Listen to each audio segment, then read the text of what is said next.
2026 시대인재 강사 선발 오디션 면접 이원하 강사입니다. 첫 번째, 2018년도 3월 39번 삽입 3점짜리 문제로 이원하가 제안하는 가장 전략적이고 논리적인 삽입 문제 풀이법을 하나 보여드리겠습니다. 두 번째, 시대인재의 극상위권이 아니지만 결국엔 1등급을 안정적으로 달성할 수 있는 구문 수업을 통해서 그들에게 1등급의 가장 효과적인 전략을 제안하고자 합니다. 편하게 한번 진행해 보겠습니다. 얘들아, 스틸이랑 however를 들어봤잖아. 스틸, 그러나 여전히, 그럼에도 불구하고 여전히, 여전히라는 부사, however, 그러나라는 역접의 부사, 같을까 다를까? 의견이 분분하겠지? 아마 다르다고 생각할 수 있을 거야. 이렇게 한번 얘기를 들어볼게.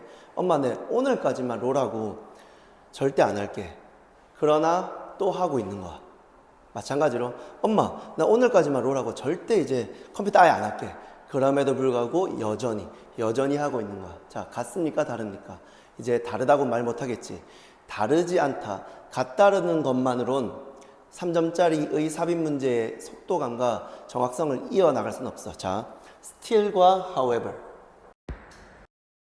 부사긴 하지만 우린 얘를 버리고 얘를 채택할 겁니다. 3점짜리 still 가장 효과적으로 정리해 보겠습니다. 아까 내가 비슷할 수 있다는 취지로 설명을 했지만 사실 공통점으로 역접을 가져가긴 하지만 차이점은 still만 지속성을 갖고 갈 수 있다는 거지. 지속성, 유지라는 거잖아. 그럼 자, 이원화라는 게 두 번이 전부라는 거잖아. 그러면 이 지속성은 어떤 박스 안에서 있는 내용에서 still을 깔았다고 치자. 그럼 여전히 뭐뭐 한다는 건 두 번째 행위를 의미하겠지. 이걸 실제 문제에서 적용하고 가장 변수를 최소한으로 없애볼 수 있습니다.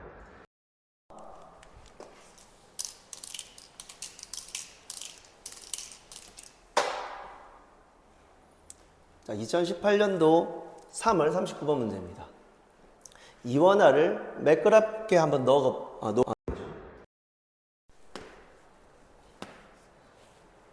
And yet for many potential subject. 그리고 그럼에도 많은 잠재적인 서브젝트들에게, 서브젝트의 빨간펜 밑줄.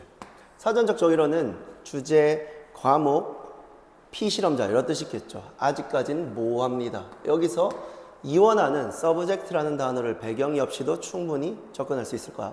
잘 봐. 많은 포텐셜 서브젝트들에게 cooperating, 주어가 되겠네. cooperating with journalists is still a bargain worth striking. 일단 still이라는 이원화의 부사가 나왔다는 거 체크하시고, 잘 봐. 기자들과 협력하는 것이, 그럼 기자들과 협력하는 게 누가 되겠지? 서브젝트가 될 수밖에 없겠지. 즉 우리는 다른 어떤 배경이 없어도 기자, 즉 찍는, 그럼 여기는 서브젝트는 찍히는 대상이 되겠지. 찍히는 사람. 이렇게 이원화로 쌤이 말하잖아. 삼자가 존재할 수 없다니까, 영어 글에서는. 따라서 서브젝트는 찍히는 사람들이 될 거고, 한 번 더 해석해볼게. 주절. 기자들과 협력하는 것이. 기자라는 관점에서는 하나밖에 없잖아. 인터뷰에 응한다는 게 되겠지.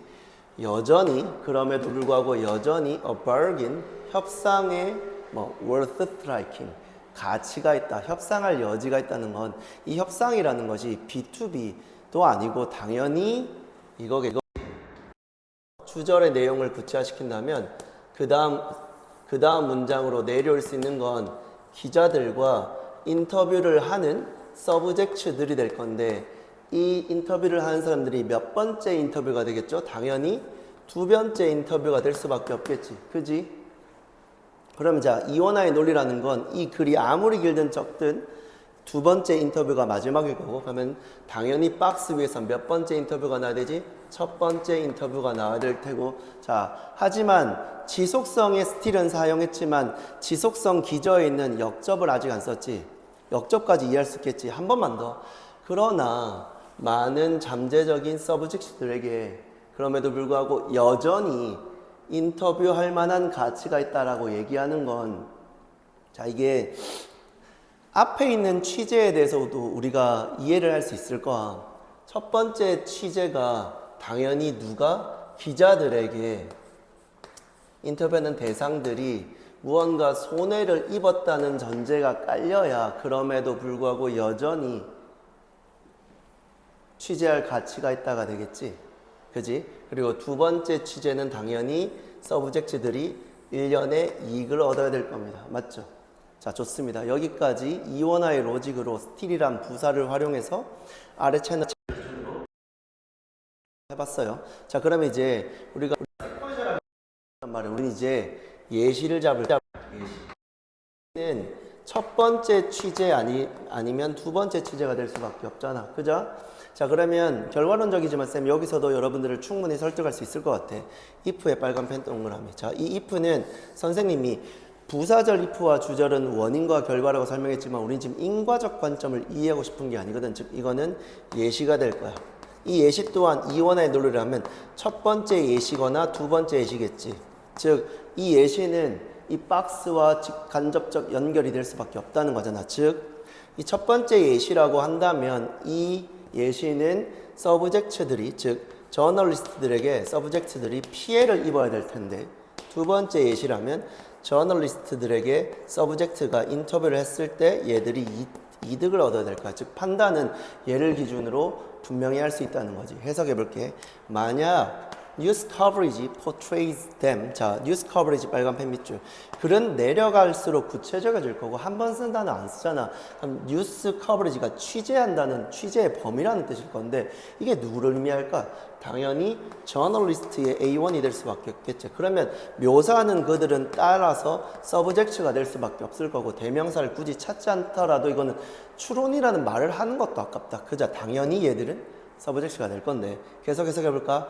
As socially deviant 미주가 깔려있지만 이 단어를 몰라도 morally unfit 도덕적으로 적절하지 못하다는 건 당연히 부적절하다. 부정적인 용어인 건 맞지? 그러면 지금 기자들이 서브젝트들을 어떻게 부정적으로 묘사하는 건 맞지? 그럼 이 몇 번째 취재가 될 수밖에 없죠? 네, 단언컨대 첫 번째 취재가 될 수밖에 없겠죠. 정답은 그래서 5번이 돼야 명확하게 두 번째 취재가 나올 수 있지 않습니까? 지금이야 쌤이 1, 2, 3, 4, 5의 보기에서 얘를 첫 번째 을 검토할 필요가 없을 건데 신중함을 기한다는 취지에서 검토를 해보면 잘 봐. The benefit of addressing or simply displaying oneself to a large news audience 나왔죠? A large news audience. 그럼 이 관객이라는 건 결국엔 서브젝트를 말 거고 얘들이 can be so great that 취재한다는 것에 취재의 이점이 너무 커서 맞죠? 그럼 정답은 5번 이렇게 푸시면 되겠죠? 충분히 1분 내에 오답의 여지 없이 명확하게 정답을 걸러낼 수 있는 여러분들 스틸 역적 플러스 지속성 절대 놓치시면 안 됩니다. 그리고 이 스틸을 활용하는 평가원의 문제가 지금껏 계속 나올 확률은 높다는 거지. 우리가 최대한 시간을 세이브해야 된다는 건 굉장히 유력한 전략이 될 수 있다는 거 명심하시고요.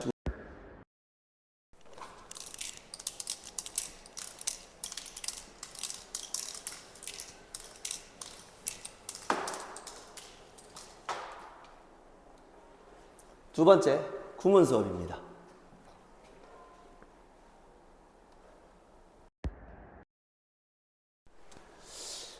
가정을 한번 해봤어요. 아니, 가설을 한번 세워봅시다. 시대, 시대가 요구하는 그 유력한 인재들, 물론 처음부터 갖추어진 시대 인재들이 많겠지만 아직 포텐셜리하게 잠재적으로 시대 인재가 될 수 있는 원석들이 있을 거 아닙니까? 수능 영어에서 1등급의 가능성이 있지만 아직은 2등급, 3등급, 4등급에서 방향을 못 잡고 있는 애들에게 이원하는 이런 제안을 할 겁니다. 물론 단어가 중요합니다. 하지만 단어는 수단이지 본질이 아니라는 겁니다. 우리는 추론을 논리적으로 적합하게 할 수 있어야 됩니다. 자, 구문 수업이 될 거고요. 고3 지문 중에 하나를 발췌해 왔습니다. If we lived in a society, 우리가 사회 속에서 살고 있다면, no hypothetical situations. 자, 이 단어가 이 지문에서 굉장히 중요한 단어겠지만, 지금 우리는 이 단어를 모른다라고 가정을 세우고 수업을 진행해 보겠습니다. 그럼에도 불구하고 한 문장으로 주제를 뽑아낼 수 있을 것이며 그 다음 문장, 두 번째 문장의 방향까지도 이해할 수 있을 겁니다. 그게 마법이 아닌 논리의 결정이라는 걸, 결과라는 걸 제가 한번 보여줘 볼게요. 만약 우리가 네모가 없는 상황의 사회 속에서 살고 있다면, 자, 이번엔 이 if가 원인이 되겠죠. 첫 번째 원인인과 첫 번째 원인, 그에 따른 주절은 결과가 되겠지. 잘 봐. 우리는 아마 어떤 상황에서 살까요? Similar to primitive tribe, 훨씬 더 원시적인 부족의 몇몇과 다를 바 없는 상황 속에서 살 거란 말이지. 즉 우리가 몇몇 원시적인 우가, 자카, 우자 문명을 발달시킨 지금의 우리와는 다른 훨씬 더 원시적인 사람들과 다를 바 없는 삶 속에서 살지 않는 이유는 이 상황 속에서 살았기 때문인 건 맞지? 다소 추상적일 수는 있어. 자, 세미콜론 보이지? A1이라고 말할 수 있는 좀 더 구체적인 내용이 될 거고, 여기서 떨어지는 컴마 위치라는 계속적 용법은 쌤이 어떻게 했지? 수식할 수 있다 했어? 없다 했잖아. 계속적 용법은 한정적 용법보다 A1의 논지정에서 더 매력적인 브리지라는 거 기억해야 돼. 왜? 계속적 써서 그리고 그래서라고 하는 여기가 결과 2가 될 거야. 따라서 이 주절은 원인 2가 되겠지. 즉 인과가 몇 번 떨어졌지? 인과의 논리가 2번 떨어진 거 맞지? 필자의 의도를 우리 명확하게 이해할 수 있을 거야. 계속 가볼게. 인간의 사고라는 것은 정신하지 말고 생각 사고라고 하자.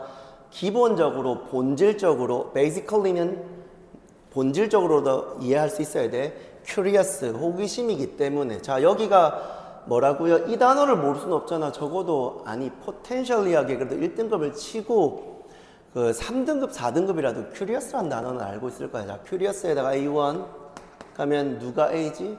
단언컨대 얘가 될 수밖에 없겠지. 근거는 뭐지? 둘 다 원인이니까. 자, 그럼 여기서 말하는 hypothetical이라는 게 호기심을 불러일으키는 상황 속에서 추론할 수 있어 없어? 있잖아. 이건 추론이라고 말하는 것도 없는 사실 우리가 당연스럽게 할 수 있는 부분이잖아. 여기서부터 우리 인간의 사고라는 것이 기본적으로 본질적으로 호기심의 형태이기 때문에 그래서 그것은 방식이 된다. 어떤 방식? 우리가 발전시킨데 생각과 과학을 얘들아 쌤 뭐 집중해라 했지? A and B, B에 집중해라 했던 거 기억나지? 결과적으로 원시 부족과 다른 호기심이라는 본질적인 생각을 유발하는 상황 속에서 우리가 살았기 때문에 우리는 원시 부족과 과학을 발전시킬 수 있었다라고 정리해도 되는 건 맞지? 됐지? 그럼 킬링 워드는 뭐야? curious가 되겠네. hypothetical이라는 첫 번째 문장의 이 단어를 몰라도 curious를 통해서 논지를 이어갈 수 있을 거고, 자, 그 다음에 뭐 좋을까? 적어도 science는 나와야 되겠지? 혹은 primitive tribe도 괜찮을 것 같아. 왜? 이 원시 부족이라는 건 어쩌면 호기심을 불러일으키는 상황을 마주하지 못한 안타까운 부족이라는 유언화적 결론을 낼 수 있을 테니까. 그러면 메인 아이디어 주제는 뭐가 될까? 인간이 가지고 있는 호기심을 불러일으킬 수 있는 상황이 있어서 우리는 비로소 뭐를? 과학을 만들어내고 과학을 발전시킬 수 있었다.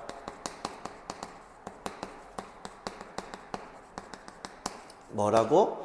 호기심을 불러일으키는 hypothetical situation이 있었기 때문에. 자, 됐지? 그러면 두 번째 문장은 어떻게 될까? 그래서 인간이 발전시킨 이 과학이라는 것에 대한 내용을 구체화시켜도 될 거고, 어쩌면 주제는 hypothetical과 curious로 시작해서 있을 것 같아. 괜찮지? 여기까지 김현식, 이원하 강사의 한 문장 구문 수업, 구문 아닌 구문으로 추론을 연습하는 수업을 보여드렸습니다. 감사합니다. 괜찮아.